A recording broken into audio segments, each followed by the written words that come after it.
मित्रांनो नमस्कार. काल राज ठाकरे यांचं भाषण ऐकण्यात आलं. त्या भाषणामध्ये त्यांनी त्यांचे काही कार्यकर्ते कुंभमेळ्याला स्नानाला गेले होते त्या संदर्भातला उल्लेख केला. ते बोलता बोलता असं म्हणाले की एवढी पापं करताच कशाला की जी धुण्याच्यासाठी म्हणून तुम्हाला त्या संगमाच्या ह्याच्यामध्ये स्नान करायला जायची वेळ येईल. आणि त्यांनी असाही उल्लेख केला की बाळा नांदगावकर तिथलं पाणी बाटलीमध्ये भरून त्यांनी आणलं होतं.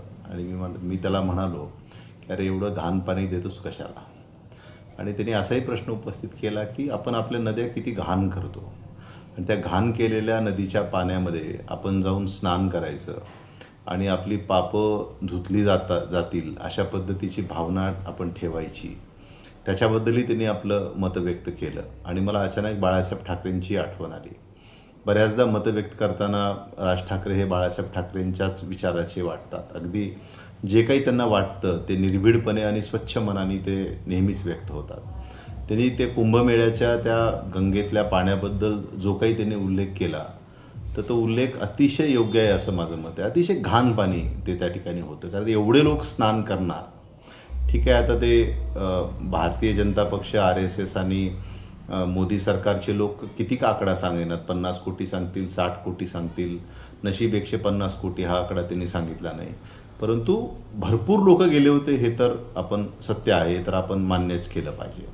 कारण हे शेवटी आता 144 वर्षाच्या नंतर आलं वगैरे हे तर सगळ्यांना माहितीच आहे, त्यात काही कुणी सांगण्याची गरज नाही. परंतु एक मार्केटिंग कॅम्पेन किंवा एक मार्केटिंग स्ट्रॅटेजी याच्यामध्ये राबवली गेली असेल. कारण याच्यातनं एक व्यवसाय निर्मिती होते, भरपूर उलाढाल होते, आर्थिक उलाढाल होते, अनेक लोकांचे आर्थिक फायदे होतात. अगदी आता लातूरसारख्या शहरात नसेल, परभणीसारख्या शहरात नसेल, अनेक गाड्या भाड्याने करून लोक कुंभस्नानाला गेले. मग त्या गाड्यांचं भाडं असेल, रस्त्यामध्ये थांबणं असेल, हॉटेलवाल्यांचा व्यवसाय असेल, तिथं पोहोचल्यानंतरचं थांबणं असेल, तिथला व्यवसाय असेल, हे सगळं खूप मोठं एक अर्थचक्र याच्यामध्ये निर्माण होत असतं. आणि त्या दृष्टीने सुद्धा एक प्रसिद्धीचा एक मोहीम त्या ठिकाणी राबवली जाते. आणि यातनं जो एक ज्याला सेंटिमेंट असं म्हटलं जातं, एक भावना जी निर्माण होते, त्याचाही राजकीय लाभ उचलण्याच्या दृष्टीने काही राजकीय पक्ष त्याच्यामध्ये प्रयत्न करत असतात. ज्याचा त्याचा तो प्रश्न आहे. आपण कुणाला हे करा असं किंवा न करा असं म्हणण्याचं काही कारण नाही. परंतु राज ठाकरे यांनी त्या घाण पाण्याबद्दल जो उल्लेख केला ना, ते सत्य आहे. माझ्याही परिचयाचे काही लोक त्या ठिकाणी स्नानाला गेले होते. मग फोनवरती बोलत असताना झालं आमचं स्नान असं त्यांनी मला सांगितलं. मी त्यांना असं म्हणालो की आता एकदा जिथं कुठं थांबला आहे, मुक्कामाला आहात, तिथे जा आणि आता एकदा स्वच्छ पाण्याने आंघोळ करा. कारण खरंच आहे, एवढं घाण गढूळ झालेलं पाणी, इतके लोक तिथं गेले, त्या पाण्यात उभं राहून कोण कोण काय काय केलं आपल्याला माहीत नाही. आपण कुठं गंगा स्वच्छ ठेवली आहे? कोणती नदी आपण स्वच्छ ठेवली आहे मला सांगा. या नद्या घाण करणारे आपणच आहोत. काय कुणी परग्रहावरून येऊन या नद्यांना घाण करत नाही. हे सगळे करणारे आपण आहोत. अगदी फॅक्टऱ्यामधलं घाण पाणी नदीत सोडणं असेल, गाय मेली, माणूस मेला, राख नदीमध्ये वाहून टाकणं असेल, म्हणजे आपण काय काय करत नाही त्या नद्यांच्यासोबत. आपण जर नीट विचार, नाल्याचं पाणी नदीमध्ये सोडलं जातं, म्हणजे काय काय करत नाही आपण त्या नद्यांसोबत. आपण जर नीट शांत चित्ताने विचार केला तर आपल्याला जाणवेल आणि आपल्याला सत्य कळेल की या ज्या नद्या घाण झाल्यात ह्या जन्मतः घाण नव्हत्या. तसं अनेक लोकांच्या बाबतीत म्हणलं जातं की माणूस काही जन्मतः तसा असत नाही, त्याच्या जीवनातला जो प्रवास घडतो, त्याला जे अनुभव येतात, त्या पद्धतीने माणूस घडत जातो. तसंच नद्यांचं आहे. नदी, गंगा नदीचा जिथं कुठं उगम आहे तिथे जर तुम्ही गेलात तर तुम्हाला दिसेल की गंगा नदी किती स्वच्छ आहे. आणि ती जशी जशी वाहत पुढे जाते तसं तसं माणसं आणि समाज तिला घाण करत जातो आणि मग तिचं पाणी आपोआप घाण होत जातं. आणि अशा या जाऊन आपण स्नान करतो, म्हणजे गंगेला किंवा नदीला आपण एकीकडे मातेचं नाव देतो, मातेचं रूप आपण तिला गंगा माता असं म्हटलं जातं. कोण आपल्या आईला घाण करत असतं का? आपण आपल्या आईला स्वच्छ ठेवण्याचा प्रयत्न करतो. ती अगदी आजारी जरी पडली, ती अगदी पलंगाला जरी खेळून राहिली तरी होईल तेवढी रोजच्या रोज तिची स्वच्छता आपण करण्याचा प्रयत्न करतो. पण नदीला फक्त गंगा म्हणायचं, माता म्हणायचं आणि तिला घाण करत राहायचं, या गोष्टीला काही अर्थ आहे?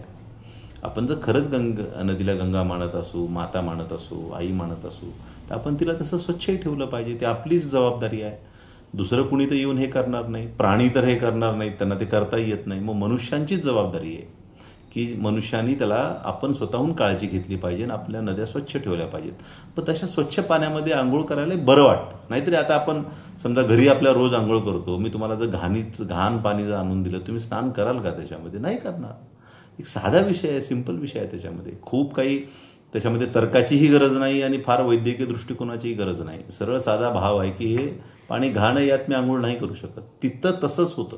परंतु आता काय झालंय की एक लोकांना म्हणजे काय म्हणतो आता, मास सायकोलॉजी पुढे कोणाचं काही चालत नाही. एक मास सायकोलॉजी डेव्हलप झाली आहे, गेलं पाहिजे, स्नान केलं पाहिजे, डुबकी मारली पाहिजे. आणि मग काही सेलिब्रिटी तिथे येतात, एकाचं बघून दुसरा करतो, दुसऱ्याचं बघून तिसरा करतो. शेजारचा चाललाय, आपण नाही गेलं तर लोक काय म्हणतील, काय तुम्ही गेला नाहीत का, असं म्हणून प्रश्न कोणी विचारला तर काय उत्तर द्यायचं, चला आपणही जाऊ. म्हणजे हे सगळं, ही मानसिकता सगळीकडे वाढत चाललेली आहे. त्याच्यामुळे याचं बघून तो करतो, त्याचं बघून तो करतो, ह्याचं ऐकून तो बोलतो, त्याचं ऐकून तो बोलतो. हे असं सगळीकडे आपल्याकडे आता समाजात चाललेलं आहे. स्वतःचं बुद्धी, डोकं वापरणंच आपण आता जवळपास बंद केलेलं आहे. आणि त्याच्यामुळे ही मानसिकता वरचीवर वाढत चाललेली आहे. इतकी जर आपली जर प्रामाणिकता असेल, इतके जर गंगेच्या पाण्यामध्ये स्नान केल्यानंतर जर पाप धुतले जात असतील, तर मग काय बघायचं. परवा एक मी रीलमध्ये व्हिडिओ पाहिला, एक माणूस बिस्लरीच्या बाटलीमध्ये एक पाणी घेऊन जात असतो आणि तो कॅमेराला बोलतात ना लोक रीलमध्ये, आपल्याला माहिती आहे. तर तो बाटली त्या कॅमेऱ्याला दाखवून असं म्हणतो की आत्ताच मी गंगेत स्नान करून माझी सगळी पापं धुवून आलोय म्हणतो. आणि ह्या गंगेचं पाणी, आजच्या ह्या पवित्र दिनाचं पाणी मी ह्या बिस्लरीच्या बाटलीत घेतलं आहे. आणि जसा जसा मी आता पुढं माझं आयुष्य जगेल, इथून पुढं जेव्हा मी पाप करेल, तेव्हा या बाटलीतले टोपणवर पाणी घेऊन मी अंगावर टाकून घेणार आहे म्हणतो, की जेणेकरून माझी पुढची सुद्धा पापं सगळी धुतली जातील. म्हणजे अशा पद्धतीचं सुद्धा लोक त्याच्यावरती मत व्यक्त करतात. आणि खरं पण आहे ते. गंगेच्या पाण्याने कुठं पाप धुतलं जात असतं का? एक लक्षात घ्या, आपले जे काही कर्म असतात ना, आपण पुण्य करू किंवा पाप करू, त्या कर्माचं फळ आपल्याला भोगावंच लागतं. असं गंगेमध्ये स्नान करून आपण केलेली पापकर्म जर धुतली जात असती तर क्या बात. पण तसं होत नाही. आपण जर पाप केलं असेल, आपण पापाची जर कर्म केली असतील, तर त्याची शिक्षा ही आपल्याला भोगावीच लागते. त्याच्यापासून आपली सुटका नाही. असं 144 वर्षानंतर आलेल्या ह्याच्यात डुबकी मारा, नाही तर अजून कशामध्ये डुबकी मारा, ते आपल्याला चुकणार नाही. परंतु आपल्याकडं ह्यांनी सांगितलं, त्यांनी सांगितलं. माझ्या आई मला काही जरी करायला सांगितलं ना, तर मी त्याला तर्क विचारतो आईंना, की हे असं का करायचं, ह्याला काय तर्क आहे. तर आई ठरलेलं उत्तर देतात की आम्ही आमच्या मोठ्यांना हे प्रश्न विचारले नाहीत, तुम्ही आम्हाला विचारायचे नाहीत. याला काय अर्थ आहे काय? म्हणजे पुढच्याला उत्तरं देता येत नसली, समर्पक तुमच्याकडे तिची काही उत्तरं नसली की मग काही. आणि आता ह्या जे काही चालू आहे ना भारतामध्ये 2014 नंतर खास करून, कुठल्याही गोष्टी, कशाचे काही गोष्टी करून त्या रीलमध्ये टाकणं चालू आहे.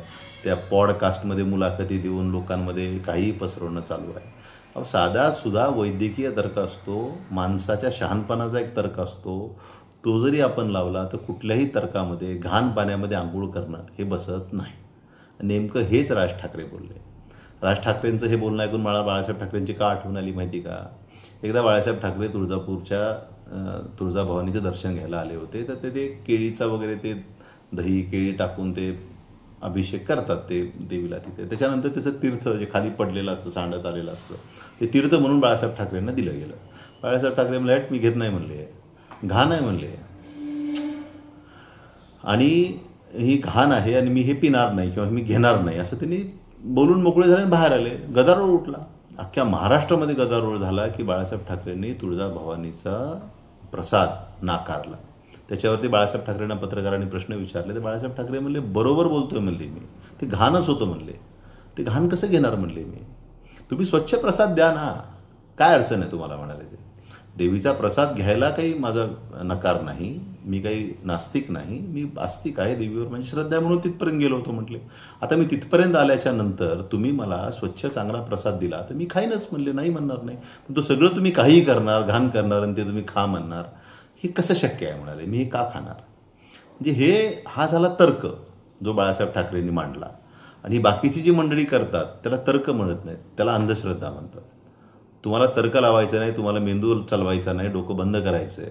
आणि सगळेजण इतक्या वर्षापासून करतायत म्हणून मलाही करायचं, नाही केलं तर काय, नाही केलं तर पाप लागेल. ह्या पापपुण्याच्या चक्करमध्ये आपण अडकतो, घाबरतो, भित्रे होतो आपण. आणि हे सगळं आपण भीतीपोटी करतो. अनेक जण श्रद्धेपोटी करतात, अनेक जण भीतीपोटी करतात. तर श्रद्धासुद्धा ठेवताना माणसांनी तर्क लावला पाहिजे. या मताचा स्वतः वैयक्तिक मी आहे. तुम्ही तर्क लावा. श्रद्धेला कुणाचाच विरोध असण्याचं काही कारण नाही. श्रद्धा ही म्हणजे शहाणपणाला धरून असली पाहिजे. कुणी काही करायला सांगेल आणि त्यांनी सांगितलं म्हणून आपण काही करायचं, असं माझ्या तर जीवनात खूप असे अनुभव आहेत की जेव्हा जेव्हा म्हणून मी माझ्या आईंना किंवा घरच्यांना एखादी गोष्ट करू नका म्हणून सांगितलं, तरी त्यांनी माझं न ऐकता ज्यांनी कुणी ब्राह्मणांनी त्यांना जे काही सांगितलं ते त्यांनी केलं. त्याचे निकाल नेहमी मी म्हटलं तसेच आले, नकारात्मक निकाल आले. त्याचं त्यांच्या पदरात कधीही कुठलंही पळ पडलं नाही. ही वस्तुस्थिती आहे. माझ्या जीवनातले माझे हे अनुभव आहेत. त्याच्यामुळं मीही सुद्धा आस्तिक आहे. मी सुद्धा देवाला मानतो, मी सुद्धा देवाकडे जातो. त्याचं नाही असा काही त्याच्यामध्ये विषय नाही. परंतु आपण हे सगळं करताना आपण तार्किक पातळीवरती केलं पाहिजे. तर्क लावले पाहिजेत. काय योग्य, काय अयोग्य, काय चांगलं, काय वाईट हे आपल्याला स्वतःला कळायला पाहिजे आणि त्या हिशोबाने आपण आपली वागणूक ठेवली पाहिजे. त्यामुळे राज ठाकरे परवा जे काही बोलले त्याच्यामध्ये काहीही म्हणजे चुकीचं नाही आणि त्याच्यामुळे लोकांनी ते ऐकलं, वाचलं, पटलं लोकांना. कारण शहाणपणाचा तो माणूस बोलत होता आणि आपल्याला आता शहाणपण किती जमतं ते पहा. ज्याचा त्याचा हा विषय. गाईचं तसंच आहे. आपण गाईच्या पोटामध्ये 33 कोटी देव आहेत असं म्हणतो. खरंच विचार करा बरं, हे प्रॅक्टिकली शक्य आहे का? पण मानतो. मुळात असं आहे की गाय हे एक असा प्राणी आहे की ज्याची कोणतीच गोष्ट ही वाया जात नाही.